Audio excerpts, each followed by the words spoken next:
Grand opening September 4ஆம் தேதி தூங்கா நகரத்தை தூங்காமல் பாதுகாக்கும் ஈசிடெக் சிசிடிவியின் மிக பிரம்மாண்டமான ஷோரூம் திறப்பு விழா. அனைவரும் வருக வருக. இந்தியாவுடன் நன்றாக பழகுகிறோம். ஆனால் இந்தியாவின் வர்த்தக நடைமுறைகள் அமெரிக்க உற்பத்தியாளர்களுக்கு பெரும் இழப்பை ஏற்படுத்தி இருப்பதாக அமெரிக்க அதிபர் டிரம்ப் மீண்டும் இந்தியா மீதான வரி விதிப்பு குறித்து பேசியுள்ளார். அமெரிக்காவின் மிகவும் அங்கீகரிக்கப்பட்ட மோட்டார் சைக்கிள் பிராண்டுகளில் ஒன்றான ஹார்லி டேவிட்சன் இந்தியாவில் தனது தயாரிப்புகளை விற்பனை செய்வதில் எதிர்கொள்ளும் போராட்டங்களை ஒரு உதாரணத்தை மேற்கோள் காட்டி பேசிய அவர், நியாயமற்ற கட்டணங்களால் பல நிறுவனங்களை அமெரிக்காவிற்கு வெளியே உற்பத்தியை அமைக்க தள்ளப்படுவதாக குற்றம் சாட்டினார்.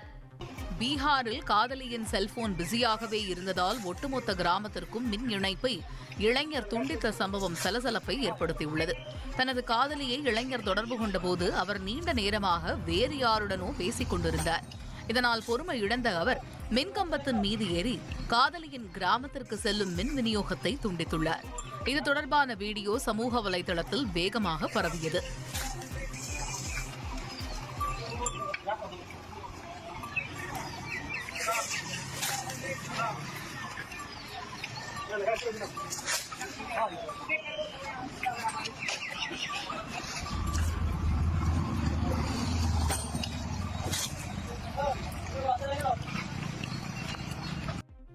கிராண்ட் ஓபனிங் செப்டம்பர் 4ஆம் தேதி தூங்கா நகரத்தை தூங்காமல் பாதுகாக்கும் ஈசிடெக் சிசிடிவியின் மிக பிரம்மாண்டமான ஷோரூம் திறப்பு விழா. அனைவரும் வருக வருக.